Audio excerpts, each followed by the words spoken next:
Hey, good people. Grits or cream of wheat? Who the hell is racist? Does anyone ever ask if they touch your hair? Black Like Me. You're listening to Black Like Me with Dr. Alex G., a podcast that invites you to experience the world through the perspective of one black man, one conversation, one story, or even one rant at a time. Here's Dr. G. Black Like Me. Hey, good folks. Welcome back to another exciting episode of Black Like Me with Dr. Alex G. One of the things that I hear people lament from all walks of life is the lack of black school teachers as role model in classrooms today. Recently, I met with a young man who's finishing up his undergraduate degree at Wisconsin, and he talked to me a little bit about the pushback he feels that he gets when he tries to bring all of himself, culturally, ideologically, philosophically, to the classroom. And he talks about that experience, and he just honestly just says that those experiences are part of the reason why black people don't want to go into education. This is eye-opening. This is a 22-year-old, I think he's about 22-year-old who's talking about his experience and its practicum as a student teacher. And I just want you just to have your eyes opened by this experience, because I think it gives us insight as to why we don't have more students of color going into education to become teachers of color. My guest is Eric Washington Jr., and he is a future educator. He's a gentleman who is finishing up his undergraduate work here at the University of Wisconsin-Madison, my alma mater, in elementary education. I invited him into the studios because I want to have a conversation with a young African-American teacher about education, his experiences at UW-Madison, his thoughts about education reform, and just how he views the world. And so, Mr. Washington, thank you so much for being on my podcast today. I'm honored and thankful to be here, man. Yeah, I'm glad. Now, you've listened, so you know I do Black Icebreakers. Of course. Now, they're designed for older folks, and so I'm after this show, I might need you and some others to help me add some younger ones for your generation. But a couple are still pertinent, young man. Let me start off by asking you, growing up, or even now, because you're still growing up, grits or cream of wheat? Grits, 100%. Grits, 100%? Okay, all right. You put butter on them? Of course. What comes after the butter? Sugar, salt, butter, a little pepper. A little pepper? And a little salt. And a little salt? Yeah. Got you. Butter, a little pepper, a little salt. Okay, that's kind of a southern way to eat that. Mom's from South Carolina, Okay. Orangeburg, South Carolina. All right, okay, Yeah. I got you. I figured that came through for the parents. Now, does your dad put salt on them too, or does he do sugar? Your dad looks like he should put sugar on his He's a grits. big pepper guy, so he puts Is he really? a lot of pepper, yeah. Got you. Yeah. Okay, let me see what else. Now, you're from a younger generation, so you don't know anything about ironing blue jeans. That's a foreign concept. No, I don't know. See, that's right. So oh my goodness. Let me see what else. You're too young. You never had a Jerry curl. You don't need one. No, sorry. I'm good without one. You're good without. All right, let me just see. Did your mom or dad have relatives that they took you to visit who had plastic on their furniture? You ever see anybody's living room or front room with protective furniture on the sofa? Oof. I cannot recall. Nikki, that's kind of an old school Yeah. black thing that is really funny. Let me see. You're still young, but this is fun. Let's see. Do you have any cousins named Mookie, Junebug, John, Lil Maine? No cousins name those names. No, those sound like rappers too. They probably think, well, what label are they on? Those probably sound like, all right, can you swim? Of course. I can swim. Yeah. You can swim. Let me see what else. This is so funny because some of these, you might have to ask your parents about. Have you ever heard your parents talk about the term tenderheaded? No. What are we teaching our children? Oh my goodness. No, let me see what this is funny. So this is a generational thing, because when older black folks are asked these questions, we just kind of start laughing about this. When you had a cold growing up, did your parents or grandparents use Vicks Vapor Rub on you? Oh, of course. Okay. On your chest, on your nose. Did they ever make you eat it? I can't recall if they made me eat it, but I definitely remember Vicks Vapor Rub. You definitely remember that? Oh, man. Okay, let me see. Man, this is awful. Did your parents make you scratch their back when they're growing up? Did you have relatives that say, "Come here, boy, scratch my back. You got good fingernails. Scratch my back. My back is itching right here." You know what? It was a little bit of the scratching in the back, but it was a lot more massages. Really? Yeah. Oh, they were spoiled. That's bougie. Yeah. That's spoiled. It's a little bougie. My sister especially would always ask me for massages. Really? You're like, okay, listen, you need to go get somebody else to do that. Let me see if there's anything else. Man, this is too old for you. This is about Mr. Ed. This is about Gilligan's Island. This is about Sesame Street. You don't know nothing about this. Man. All right, growing up, did you have any fake cousins? I probably have over 100, 150 fake cousins. Now, how long did it take you to realize that they were not your real cousins? Honestly, a while. So my family, we have we belong to this community of people, and we have a house in Highland Beach, Annapolis. Very historically black neighborhood community with a lot of black history. Yes. Actually, Frederick Douglass had his beach house in Highland Beach. And really? So, yeah. So a lot of the community members who grew up there ended up uncles, cousins. I would always call them Uncle Nat, Auntie Mona. And so I always assumed that they were my real aunts and uncles, probably until I was about 10. But there was definitely a period of time where I thought I had just a large... Like, I got a big family. Yeah, and you definitely. thought that was a family reunion when you went back 100%. to... Man, did you get spanked growing up? Yes. I did. Syllable spanking? Do you know what a did. syllable spanking is? Not often, though. When you did get it, was it you ever heard of a syllable spanking? No. Like when they say, "Didn't I tell you not to No. play with matches?" Did you get timeouts? I got timeouts. they never worked. They never. They never worked. They never worked. It would always be like, sit here for 30 minutes, and then I would, look sad, and then Then they was they'd be like, "Oh, okay. go outside. We're so Yeah. sorry." Exactly. Did you go to public schools growing up? I went to public school for elementary school. Yeah. Was now you're from the DC area, so it's easy to assume that your school's predominantly black. Is that true? Was it No, so fairly and with it being DC, it could be fairly diverse too. Yeah, so I mean, my public school for DC was not diverse. I will say it was not diverse. It was predominantly white. There were a few black and brown folks, but I'll say so. I live in the part of DC that is closest to Maryland, closest to Chevy Chase, Maryland, Bethesda, Maryland. Sure. Very wealthy pockets of Maryland. So a lot of the students that I went to school with were predominantly white. Okay. All right. That's interesting, man. Thanks for participating in those icebreakers. And Of course. hey, off the air, I'm going to need a couple of suggestions from you. So as I'm having younger folks, I want to be able to use things that's a little bit more recent than Gilligan's Island or ironing blue jeans. But you should ask your dad about Jerry curls and ironing blue jeans. You should ask him about that. So you're finishing up your undergraduate degree here at Wisconsin. First of all, let me just back up and say that, Eric, I met your dad a couple years ago in New York City at a judicial justice conference. He was presenting because he was a judge at the time. At the time, I believe he was the chief judge of DC's Court of Appeals. But he also talked about his past work as being a part of the Conference of Chief Justices. In fact, he chaired that. So that's a council where the chief justice of each state comes together. And he was appointed by President Obama to chair that team of folks. So he was presenting. And I went up to him at a break and just told him I enjoyed his presentation and I was from Wisconsin. And we found out that we had some organizations and some fraternities in common. And he said, my son's at Wisconsin. I said, get out of here. My daughter's at Wisconsin. And I think you were just about to start that year, or maybe just part of your freshman year. And so your dad and I connected when he came to Madison. He looked me up and we connected and he introduced us. So you grew up in D.C. How'd you get all the way to Wisconsin? I mean, there are a lot of, I'm glad you did, but there are a lot of good states and schools that you jumped over to come here. Did you have friends who went to Wisconsin, or what made Wisconsin stand out to you? Yeah, multiple things. I think one, just knowing that Wisconsin was, a well-regarded, world-renowned university with a very solid education program, top in the nation. And a lot of fun too. I came from a high school that was big into school spirit, and I was the booster club president. Oh, were you of the okay? Fan club. So I was the guy on the front lines, Whoa, making whoa. sure the crowd was rowdy and all that stuff. So I wanted a school with a lot of school spirit, with a lot of enthusiasm and energy, and a lot of fun too. Sure. Yeah. Man, that's really great. And so you knew from high school that you want to be school teacher? So you came here aware of Wisconsin's School of Education program? So it was always in the back of my mind. So I always knew that I enjoyed working with young people.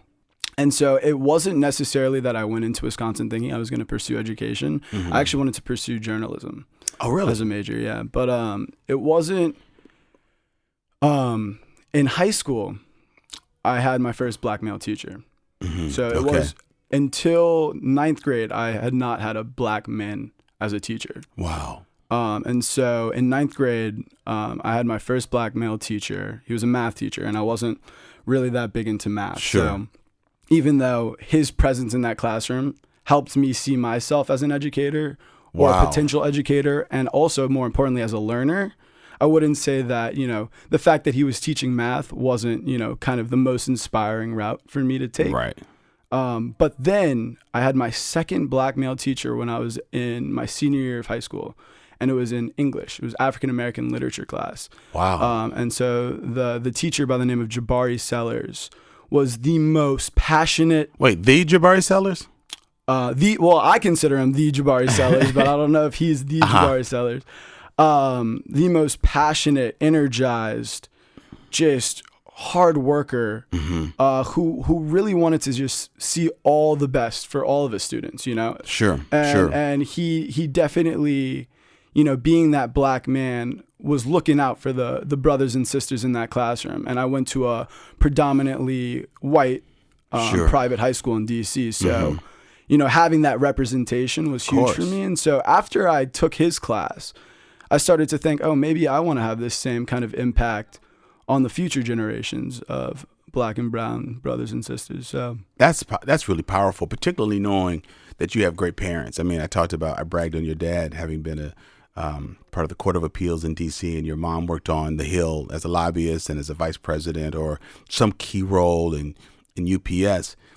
This male teaching figure was not important to you because you lacked a father figure. Sometimes people think that's only important if you don't have strong father figures. You had play and fake uncles and cousins. You had strong men, strong black men in your life, but there was still a need to see someone who looked like you, who looked like us in the classroom. Oh, 100%. I mean, I come from a family situation and a community where I have so many role models, and I'm very privileged because a lot of black boys and black girls don't have those role models in their life. And I come from a community where I have a lot. Let me tell you that. I have a lot of people to look up to.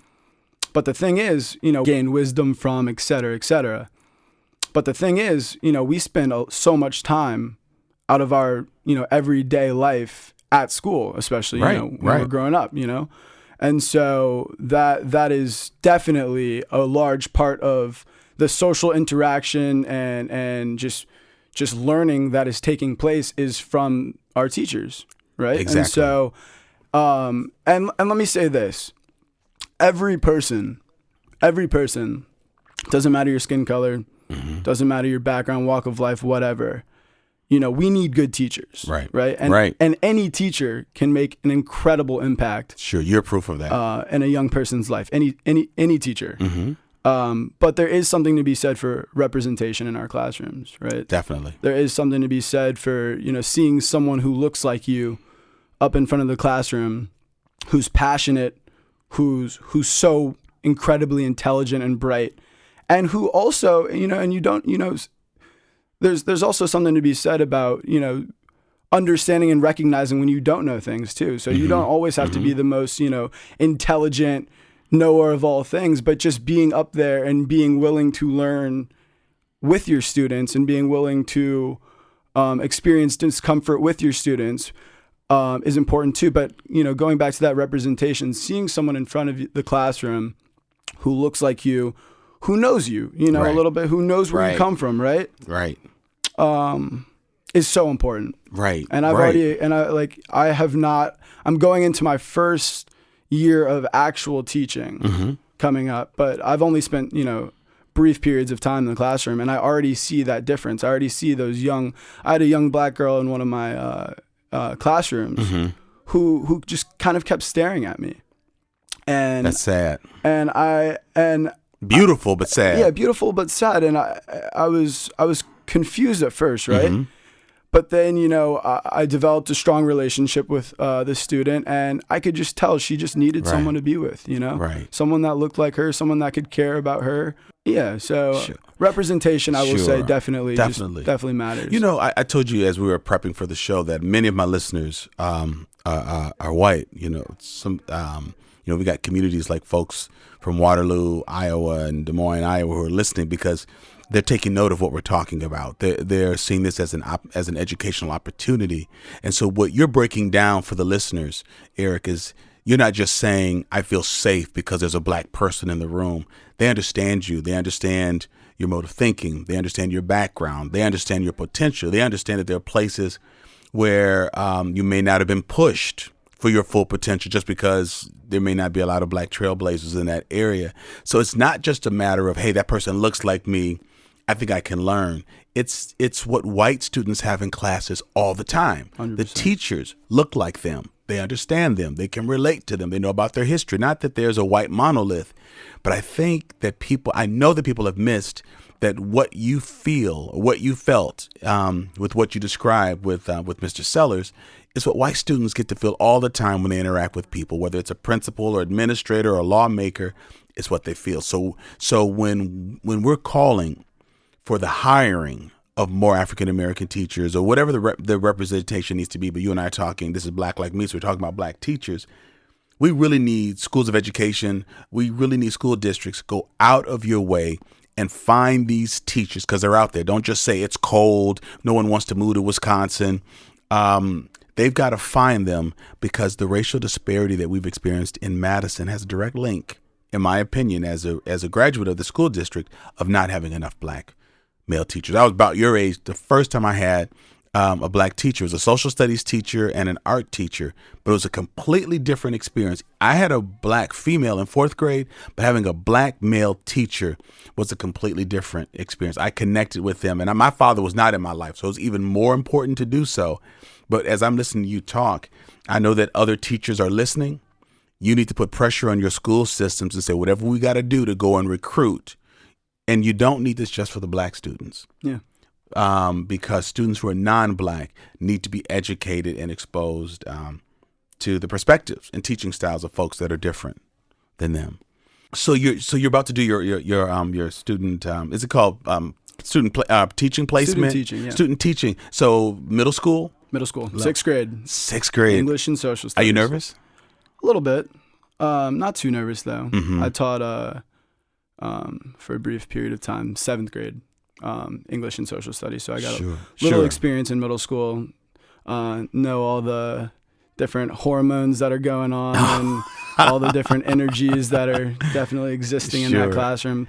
But it definitely creates, a fun environment. Sure. Do you catch yourself, or do you find yourself being tempted to say, well, when I was a kid, I mean, because you're still very young. Have you hit that age yet where you're realizing, boy, these young people need to calm down, or they're spending a lot of time on their smartphone devices? Like, are you making comments in your head that's making you think I'm sounding like an older person?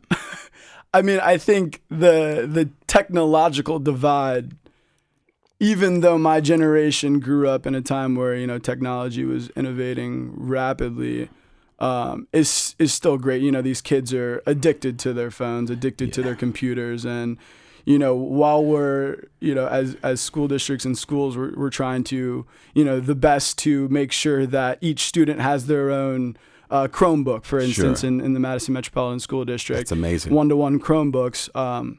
But I mean, and computers open up this whole, array of opportunity for the students, right? But there's definitely this addiction to the computer and addiction to gaming and especially that Fortnite trend. Right. All the kids are really into Fortnite, so it's definitely. I don't say when I was a young person. We'll give you a year. We'll give you a year. Yeah, exactly. Probably in a year I'll start saying that. These young people nowadays, when you do that, you've arrived. You say, these kids nowadays out here.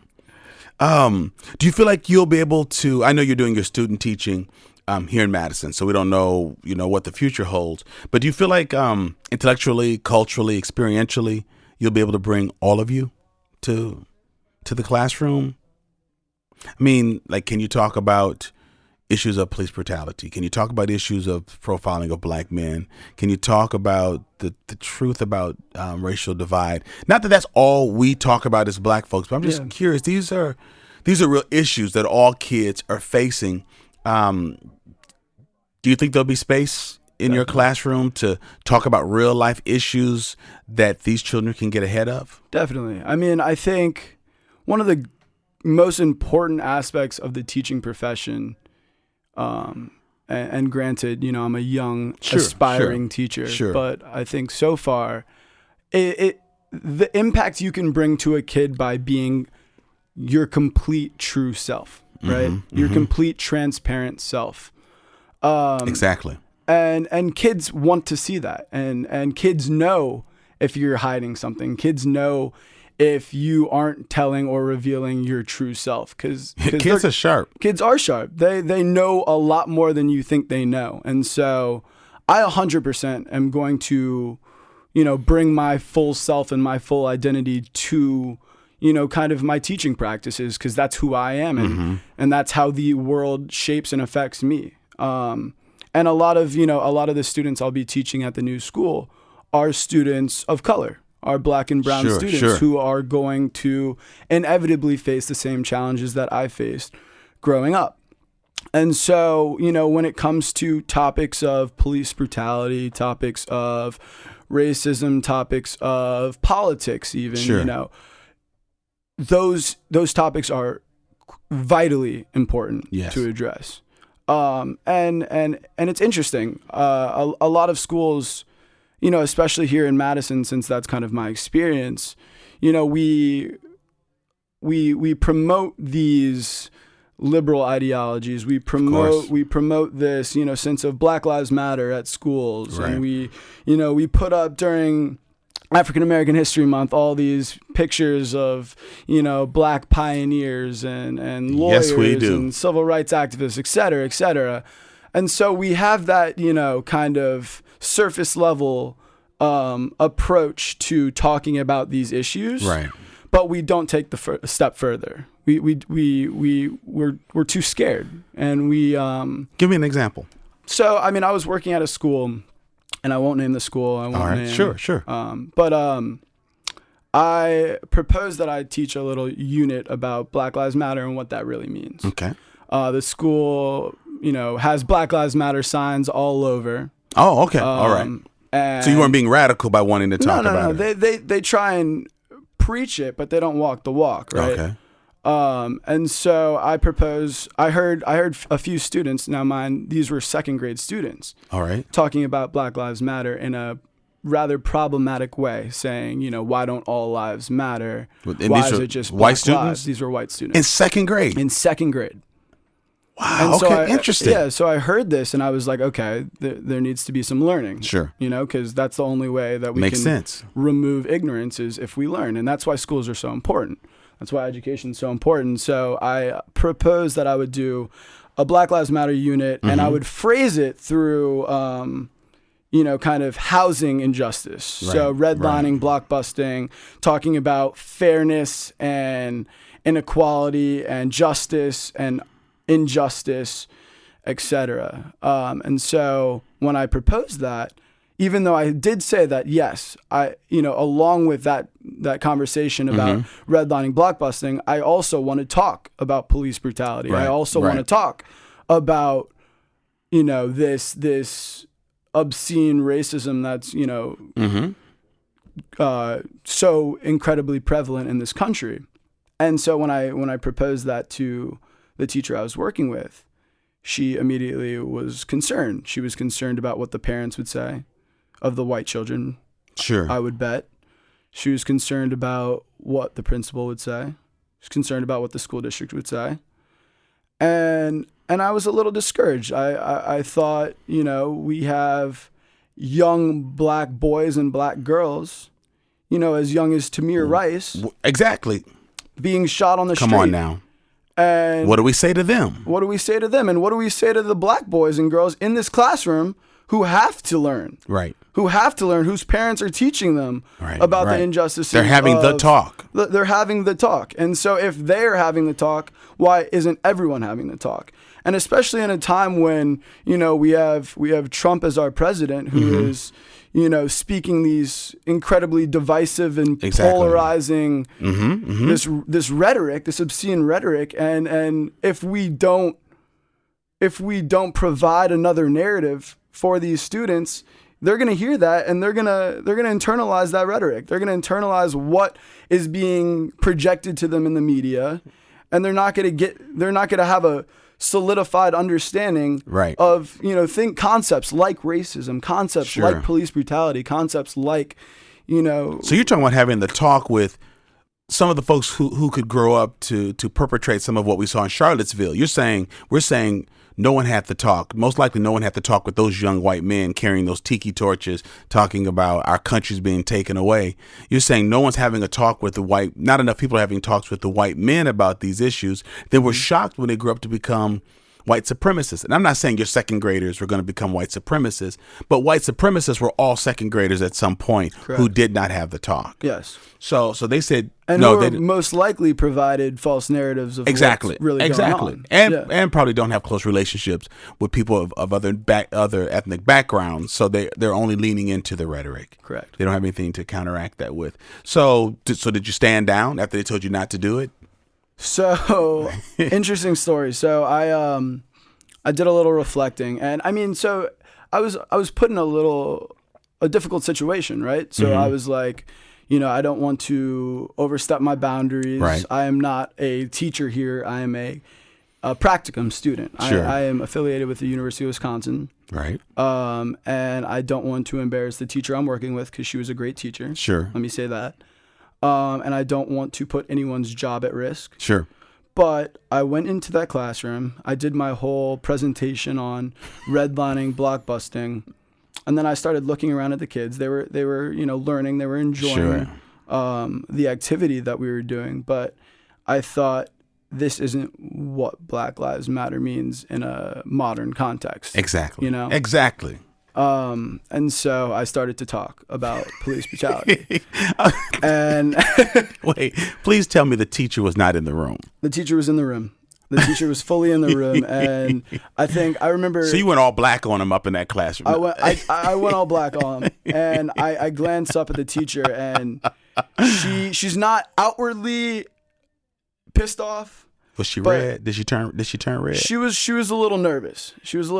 And that's a commentary in and of itself. You know, that nervousness to approach these difficult conversations. And a progressive community like Madison. Yeah, and a liberal community like Madison. Right. So, and another thing is, because there was so much, or not necessarily backlash, but so much caution. Sure.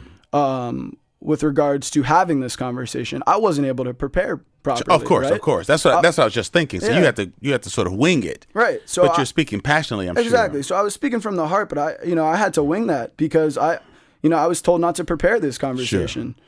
Sure. And so at the end, we kind of we hit a surface level. I don't want to depress these kids, even though the reality is depressing a little bit. Sure.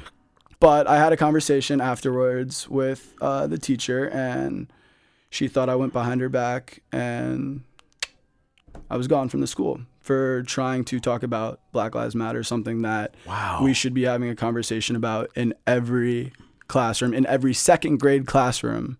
What did that feel like? America. What did that feel like, Eric? Being released, because your family's investing in you. You're here getting an education. You don't want to backlash on your teacher, on the university, or yourself.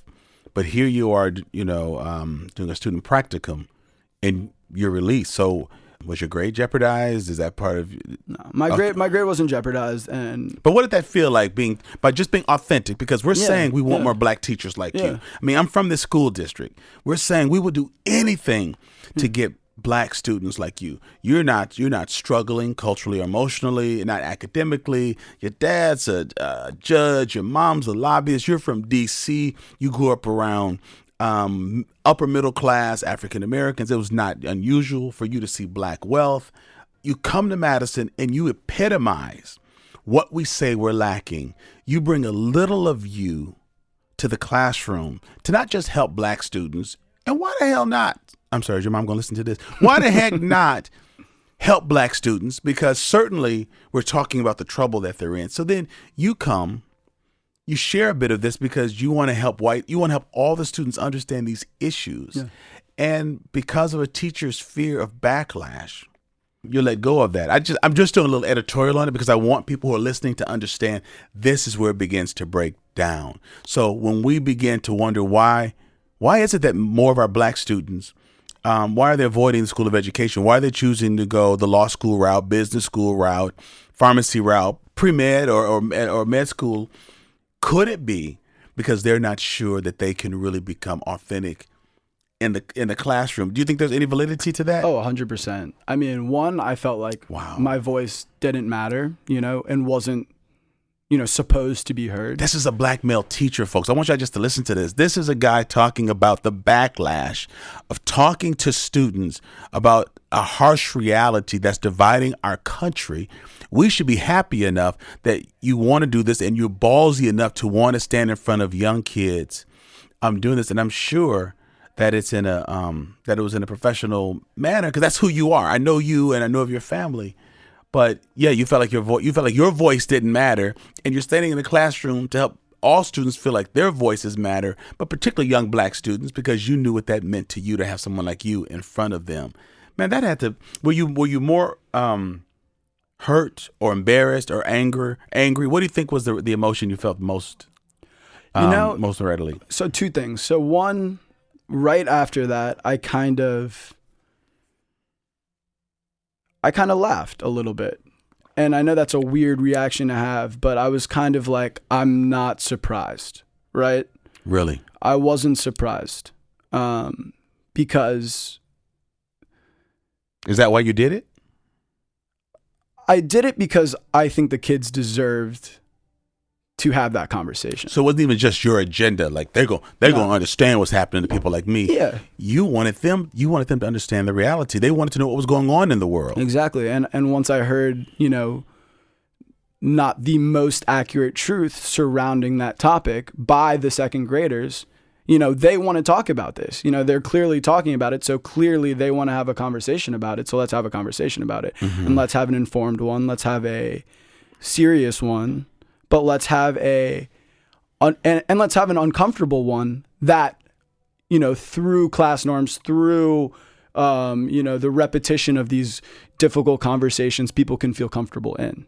And to go back to one of your other points, schools, because of the representation, because of the lack of representation of black and brown teachers, the students don't feel like school's for them, right? Exactly. That's how I felt. Right, because I didn't push myself in high school, but I'm looking back and I realized greater representation would have helped. Mm-hmm. It would have really helped. Hey, I hope you're enjoying this segment of Black Like Me. I want to take this moment to tell you about something new that we're adding to the Black Like Me experience. I've added a Patreon page. Yeah, that's right. Patreon.com/BlackLikeMe. It allows me to really connect with the listeners more. As I've been traveling the last few months, I am meeting so many strangers who are telling me how this show is having an impact not only on their personal perspectives and lives, but their professional lives. And that means a lot to me. So we've created a number of tiers, and I think you'll like this. Cream of wheat, grits with salt level, grits with sugar, grits with shrimp and cheese, a black icebreaker level. They give folks a variety of choices depending upon what you can afford. But what it allows me to do, depending on the level, where I will shout out your name on one of the shows. Another level allows us to have quarterly interactions on a private Facebook page. And there's another level that allows me to FaceTime with listeners individually to talk to you about what's going on in my world and in the studio and what's coming up. It's really exciting. We've been able to offer a great show to you for the past 2 years, and we want to maintain that level of professionalism while adding a few new things that I can't quite tell you yet. But please go to patreon.com/BlackLikeMe and help us take this show to another level. Eli, let me bring you in for just a moment. Now, I'm trying to remember the age of your children. Are any of your children in second grade now, Eli? Actually, fourth. He just finished fourth grade. Just finished fourth grade. Yeah. Eric talked about this experience of really being let go as a student teacher because he talked to the class about Black Lives Matter, because he's hearing comments from white males in second grade that shouldn't all lives matter. And so if you had heard that a young African-American teacher had referenced some of these in a very professional manner, would you have been upset? I'm just trying to think, was a teacher covering her own butt? Would parents have really been that upset? And I know you can't speak for every white parent, every place, but I kind of need you to play that on TV sometime. What do you think the teacher's thinking about? Is she concerned? Is she really that concerned about your students having a meltdown? Probably not. I think it would be more of the image that's given to the parents and in the school.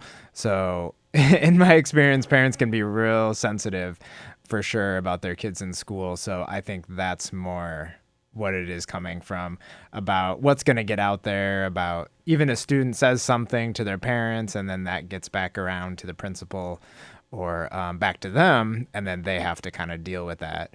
Sure. And so I think there is a lot of sensitivity to what's happening. So, I mean, I may be in a unique position or perspective, someone who would appreciate that coming to my son in school, but I think from a teacher's perspective, there could be a lot of sensitivity. And I'm thinking, Eli, I mean, you and I know each other. I mean, you've been my engineer for a couple of years now, and we've known each other longer than that. But imagine what you and friends like you would do to have, a sharp brother like Eric in your classroom. And if students as early as first and second grade are saying things like, "Mommy, Daddy, the brown kids get in trouble. The brown kids." I'm not saying they said that at your kid's school, but parents have told me, friends have told me that's what kids are saying. You have a black male who's a teacher, teaching assistant, student teacher, who brings a different perspective, but he can't still bring himself to that. We then have this semblance or this image that we have diversity in the classroom, but we're having students who are future teachers thinking, I can't be authentic in the classroom, and that's why your schools can't become more diverse. So I'm curious, I know I'm catching you on the spot, Eli, but does this information of what Eric is saying help you to think differently about how maybe you ask principals of your children's schools about their process for trying to bring in black student teachers and black teachers? I'm just curious about whether or not you think this discussion is giving you a different insight as to maybe why there aren't more black teachers in your kids' schools. Yeah, for sure. I mean, recently behind the scenes of the show, we were just kind of asking among kind of the producers if we had experience with teachers of color. And I couldn't think of any actually in my whole school career through grad school. I didn't have a single teacher of color. And so uniquely this year, Black History Month, my son's teacher in fourth grade really had a strong push for educating the kids even past that month about Black history and things, which was great. And she's a white teacher. And so that was really great. But it did still make me think that there's a different perspective. There was some students of color in his class, and I don't know what it was like in that environment, but I still, this conversation makes me think that it's not the same perspective of hearing that from a teacher of color in any of their experience, probably going through that. That's wild. So you had no black educators or educators of color from middle school, elementary, middle, high school, undergrad, graduate degree. Yep. So I'm the first black authority figure in your life? Yeah, as far as the educational, I even took a African literature class, and that was white. Not a teacher. He wasn't white. He was Indian descent. He was Gotcha. Okay, all right. So now I know why you swear at me, because this is kind of a new arrangement. No, I'm teasing, Eli. Thank you for stepping in and do that, because I want our listeners to be able to hear part of what's going on. So Eric, you're saying you were not that shocked. So what made you re-engage? What made you re-engage in the educational process? Did you find a new school and a new setting? How did you re-engage and not just change your major and just say, forget this? Yeah, so I had worked with a couple white teachers in the past, and my first two practicum sites, great experiences. Sure. So my first one was an incredible experience. Great. I was at Sherman Middle School, great school, and I had an incredible time and learned from a truly amazing teacher and set of teachers. Sure. And so when this happened, I I was a little fed up. And so I went to my program director and I said, please place me with a black person, preferably a black man, so I can learn how to navigate situations like the one I just had to navigate from someone who looks like me and who has to navigate situations like me. So you are not just asking for help becoming a teacher. You wanted help navigating becoming a teacher. Correct. And help navigating. That's extra. And help navigating the politics of the classroom. Sure. Right? And the politics of the school. And did they do that? And so I was paired with a black man, one of the few black male teachers in Madison, a man by the name of Kamar Stovall. Phenomenal teacher. And it was an incredibly rewarding experience working with him. His parents were neighbors of mine. His parents were both school teachers. So for me, it's amazing to know that someone who I met, let's say we moved on that block when I was in 5th grade. So I would have been 9. So to think, neighbors I knew had a kid who'd be old enough, because he wasn't even born yet when we moved there, to think he'd be old enough to be the teacher you'd be assigned to. It's really incredible. But it also shows just this legacy of educators, having children who are educators, who are now mentoring future educators. It shows why we need black educators, because they keep giving. And the reason why I'm drawing the story out a little bit is that I want people who are listening to rethink educational systems, because this is what we've got to navigate, because the white teacher is protecting the white students. But black parents are thinking, I've got a black male in my child's classroom. Why can't they talk about real things that they're dealing with? And so if you can't talk about those issues that are real, that students are facing, then are we really educating all children? And aren't white students and other non-African American students losing as well, in addition to what African American students are experiencing? So this connection with Mr. Stovall was helpful. It was positive. Were you able to learn some of the navigating skills that you needed for the classroom? Definitely a positive experience. That's amazing. Yeah, and he talked to me. I talked to him about what had happened at the last school, and he talked to me about the fact that, that might have happened, but you got to use your voice and you got to speak up and you got to tell people what happened. You got to go to the school board, school district meetings. He said that? And he sounds talk. like his parents. He sounds just like his parents. Yeah, because, silence is not going to get us anywhere. So So I just have to just process this again with you. And I know we're running out of time, but had there not been a black male in the system that you could be connected with, you would have missed that discussion. 100%. You could have had a discussion with a well-meaning white person who could have said, well, Eric, I understand. But Eric, don't you, wouldn't you agree that all lives matter? Think about it, Eric. These are 2nd graders. And that's the talk that people have with us. The talk is be the nice Negro. The talk is don't bring all that angry shit up in here. Come on, dude. These kids need to understand math and get ready for 3rd grade. Whatever these big tests are, they're taking 3rd grade. But you had a brother whose parents were radical, and like his parents, Mr. Stovall has a cousin who's a part of our church, and she came to Madison through a program that our former governor James Doyle's mom, Ruth Doyle, created to bring students of color here. So his parents were part of this effort through the University of Wisconsin in the 50s and 60s to bring black folks here to go into education. So one, I'm very proud that he's representing that legacy that Ruth Doyle and James Baugh and others from the University of Wisconsin worked out. I love it that you're still benefiting from that. But had he not been here, someone would have told you, tone it down. It's like what they told me, like with Justified Anger.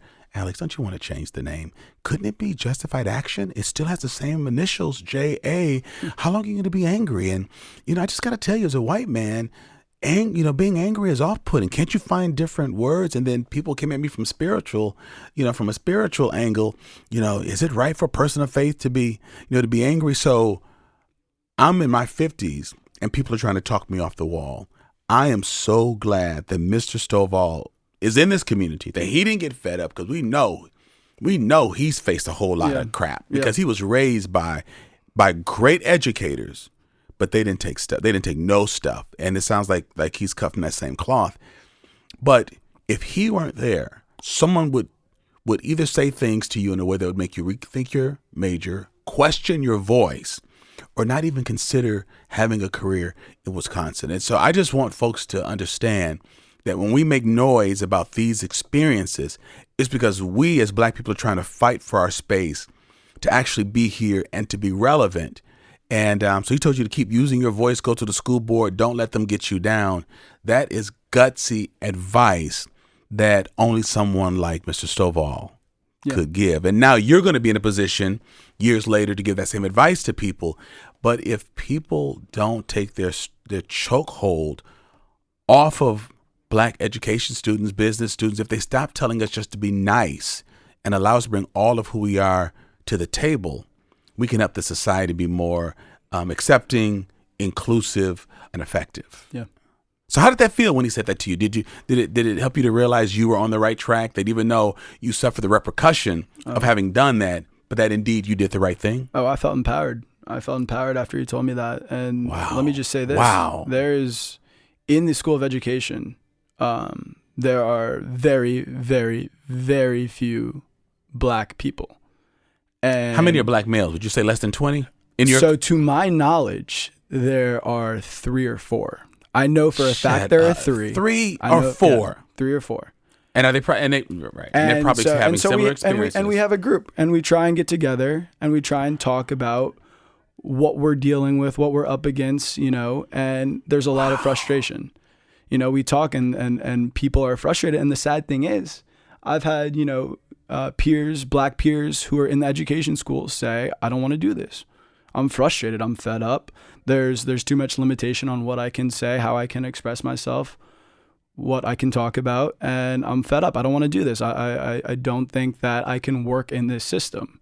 And so that brings us to what's wrong with the system. So imagine you've had this powerful, this very empowering experience with Mr. Stovall, but imagine if you didn't, and you're on campus as a senior, and you're paired with another freshman coming in from the DC area, and they say, "Hey, Eric, I'm thinking about going into the School of Education." It would be so easy for an upperclassman to say to a new freshman, "You might want to think about it, because here's what you're going to run into." So you're helping to lay out things, because we have discussions. This next week, or in a few weeks, I'm going to be speaking to area school teachers, Madison Teachers Inc. and the Department of Public Instruction. They've contracted my organization Nehemiah to do a day-long training for their white teachers or non-Black teachers.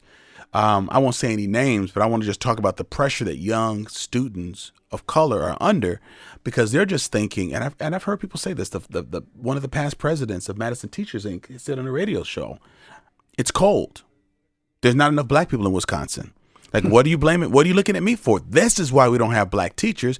Well, we have Black people in Anchorage, Alaska, in Juneau, Alaska. Don't say that it's too cold here, that there are no Black people here. It could be the environment. It could be the teachers. It could be what you're talking about today that could impede Black students from really seeing themselves as educators. Because I think the best education happens when people are radical, because education in and of itself is radical. It catapults you to a new place. It has the potential of doing it economically, intellectually. And if people are just making it nice and are not allowing us to bring all of us to the table, then we're not going to sit at that table. Yeah. Man, that's pretty amazing. Would you ever consider teaching at an all-Black school? 100%. All-Black male school? 100%. Wow. In fact, I'm leaning towards that. Are you really? Mm-hmm. Would you ever start your own school? Potentially.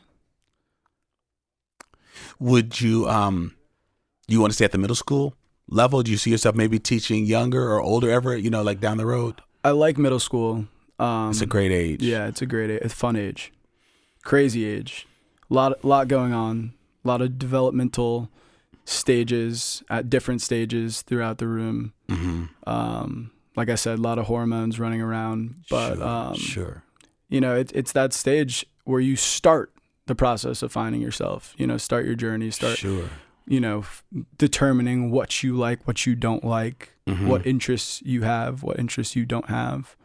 So it's fun. It's exciting. But I would consider teaching high school. Okay. I like older ages. I love what you're saying about your experiences, particularly in your in your practicum and what you're about to experience as a student teacher, then we have to add to all of that low pay and the other stuff that comes with the job. So we've got to do a better job as a nation, as a government. We just got to think about, one, how we attract more folks like you, how we treat folks like you, how we pay folks like you. Because for you to jump through all these hoops and then say, you going to pay me what? It just makes it very clear why we don't have more representation in our classroom. So when we get a chance to do things that talk about treating our teachers better, paying our teachers better for their worth, I think that we've got to really consider that. I talked to friends, who have told me that that around the world there are teachers that have YouTube channels that are teaching kids like how to prep for law school or taking SAT tests, and they're becoming independently wealthy because parents want to get the best teachers and want to get the best experience. And I haven't seen any of those YouTube channels, but I think it's brilliant that teachers are realizing, hey, if you don't pay me well here, I'm going to create some other venue for getting paid for my work, because they realize that the knowledge that they have is going to help our children become the next world leaders. Yep. And so we've got to really, really do a much better job of how we teach people in your profession, because so much, as you said, education is where people begin to establish their identity. And we can't keep looking at the problems in the world and not look at how we're educating or miseducating all children. Precisely. Wow. I am excited. When you and I were having coffee last week, I was able to introduce you to the principal of your new school. She and I grew up together. She is a brilliant educator, but the school where you're going to be doing your placements, Wright Middle School, we did not have a middle school in South Madison. So that school is historic, and it's named after someone who I consider to be a mentor of mine. James C. Wright was the pastor of Mount Zion Church. And I went to middle school with his kids, with his son, Coleman. His daughter was a little older. But I just want you to realize, and I know you've done your research on it, but there are a lot of folks who fought for that. Even back in the 80s, we fought for a school there. It's named after an African-American who worked in South Madison, lived in South Madison. In fact, the school is right on a creek. If you follow that creek towards Park Street, you'll find right on Gilson, there's a barbershop that James C. Wright used to work at, and his wife used to have the beauty parlor right next door. He worked for the city Equal Opportunity Commission for about 25 years. So there's so much hope that's been invested in that place. So I want you to know that although you're new to the Madison area because you came here for school, you're really tilling in soil that is really rich with the hopes and aspirations of historic Black folks who wanted their children to be educated on the South Side and not have to be bussed all over the place to do that. And so please keep that in mind. And when you do see Ms. Hicks, the principal there, please congratulate her for me, because she was just recognized nationally for the academic success of that program. And she is a brilliant educator. So so you've been following this rich tradition of Mr. Sellers and Mr. Stovall. Your expectations are not going to be lowered being around Dr. Hicks. So just know you are in good hands, and remind her that I know you. So listen, Eric, thank you so much for being here, man. We are lucky to have someone with your passion and your intelligence and your commitment becoming an educator. So thank you for stopping by, for talking on this show. And I know that I have learned a lot by listening to you, and this is going to be very, very beneficial. So folks, thank you for participating again by listening in. And as always, I want you all to subscribe, to listen, to learn, to change, and to share this information. I want to thank Corey Saffold for creating the music for this podcast, my podcast manager, Tyler Nyland, engineer and editor, Eli Steenlich, my editor, Jeremy Holliday, and a special thank you to WORT Studios, where we record Black Like Me. Ooh, Black Like Me. Thank you for listening to today's podcast. You can find out more about Dr. Alex G's amazing work at www.alexg.com. Black Like Me is sponsored by the generosity of the Human Family Unity Foundation.